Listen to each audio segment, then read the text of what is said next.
There's a locker at Adam's school that belongs to a kid named Jimmy Walters. Everyone avoids that locker now. Rumors had spread around about it, but Adam can confirm that the rumors are true. He'd happily move schools if he could. Jimmy was the kind of kid who, from day one, was a magnet for harassment. Adam was convinced the kid was intentionally looking for it. The first day of school was a ton of turned heads, quiet whispers, and plenty of laughs, all behind Jimmy's back. He'd had this strange fashion sense, almost repulsive. Black nails, women's makeup, always seen inside and outside of school in an all-black trench coat. Though Adam never tried to get on Jimmy's bad side, his friend Robert Neville took pride in it. Robert was the only kid bold enough to make any physical contact with Jimmy. He was your classic jock.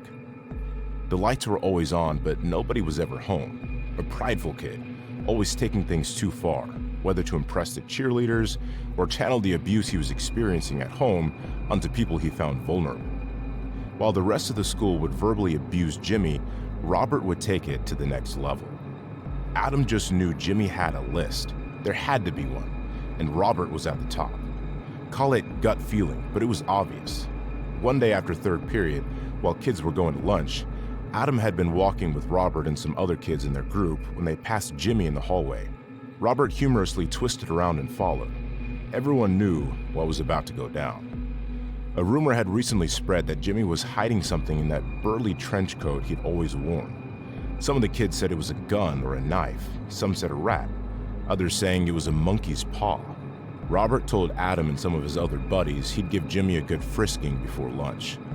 Robert quickly caught up to Jimmy and clenched his shoulder, spinning him around.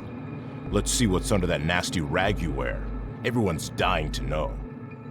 Adam thought Jimmy would surely snap this time, but he just held his head down, staring at Robert's hands as he pried them into the inside pockets of the coat, pulling out a small black notebook. Robert read the words on the front cover, "Mortem et sacrificium." What kind of demon-worshipping garbage is this? I knew you were a weirdo, but man, this is freaking creepy, bro. He flipped the cover to the first page. On it was a picture of a tall, rectangular box with a list of names inside it. He held the book up so everyone could see, then read aloud the list of names. His face turned cynical. He was confused, afraid by it even. His name was on the list. With the strength of one arm, he grabbed Jimmy by the throat and carried him a few short feet to the nearest locker, shoving him against it. The veins in Robert's forearm were popping out, and surely, Adam thought, Jimmy's head was going to explode as his face was turning purple by the second. "I've got a list myself, Jimmy, and you're at the top of it. I don't know what kind of devil kink you've got going on, but if I see you again, you better run." Robert let gravity bring him down to the floor, dropping him like trash. Jimmy landed with a clunk, yet to say a word, a blank stare on his face. As Robert walked away, he turned back to give a final look at Jimmy Walters. "And I'm keeping the notebook, sicko." And it was his final look, for all they know. Because once school was over, Adam and everyone else never saw Robert again. Everyone thought he'd just been skipping school, but when he never returned any of the guy's texts, that was when worry set in. Apparently, Robert's mother was on another one of her binge drinking marathons and didn't even notice he never came home from school. She ended up calling the school drunker than a skunk a few days later, mumbling every other word, shouting, "Where's my Robbie boy? Where's my Robbie boy?" from her whiskey-soaked pipes. And the craziest part, nobody ever found Robert. And with him, that book. Not a single trace. All leads, dead ends.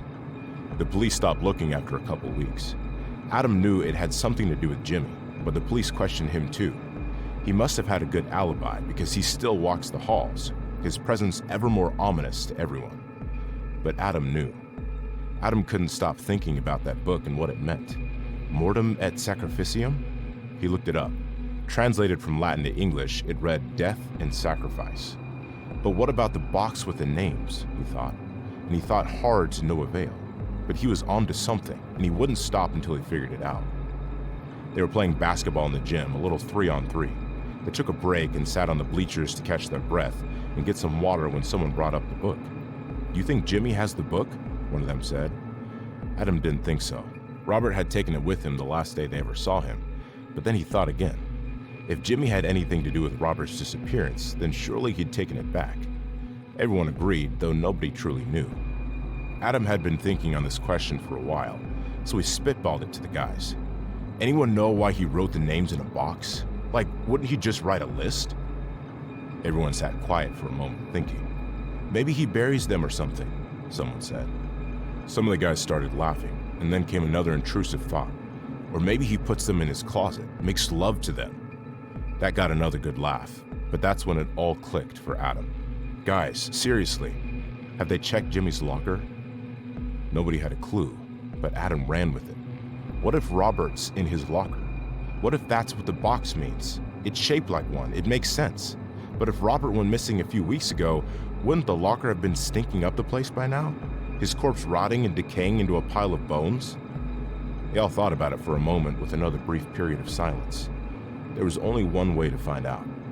The job was simple. Break into the locker, confirm a rotting corpse, if there was one, and do it all without Jimmy knowing. Adam had taken some bolt cutters from a toolbox in his father's garage to cut the lock off the locker door. They all agreed to do it after school. That way Jimmy would be out, and most likely everyone else who might catch them doing something that could get them suspended. The last bell rang, and the guys gathered in the gym, waiting a little while for the halls to clear before they broke into Jimmy's locker. After a little longer, it was time. The halls were empty.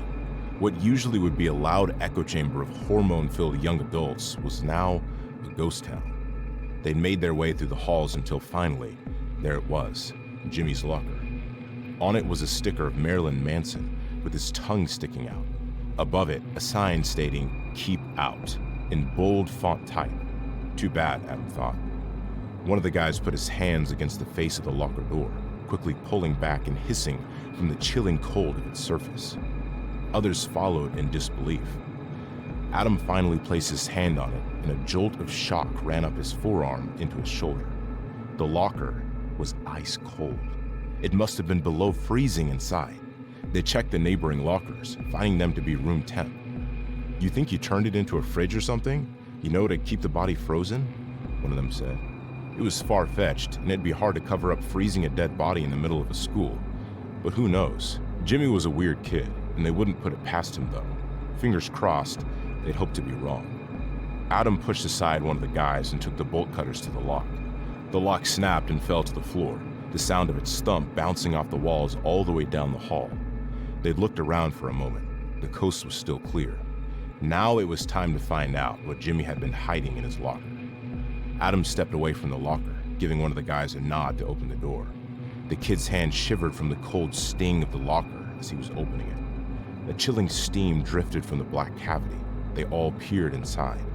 They'd never seen such absence of light in their life. The shape of the inside of the locker was covered by a veil of darkness that seemed to suck all the light out of it. "I can't see anything," one of them said. "Does anyone have a flashlight?"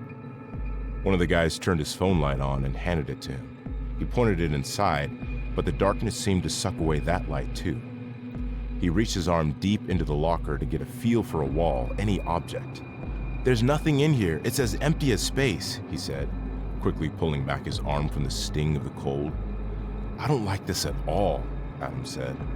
Another kid, incredulous to the idea that the locker could be some vacuum of nothingness, reached his arm inside the locker. He'd reached deep, as far as his shoulder, leaning his weight against the side of the locker. He snapped back. "Something just touched me. I think it was a hand." Adam's heart started racing. "Do you think it's Robert?" There was a chuckle. "Why are you laughing?" Adam said. They all looked at each other, then looked back at Adam with fear washing over their faces. Nobody laughed, Adam. The boy by the locker was standing with his back facing it. Then suddenly the back of his shirt collar wrenched, flinging him backwards into that abyss. The door slammed shut. The locker vibrated and pounding, screams muffled through the slits of the door. Something began to laugh inside it. "So sweet, so sweet." More chuckling followed, accompanying the screams of terror of the poor boy trapped inside.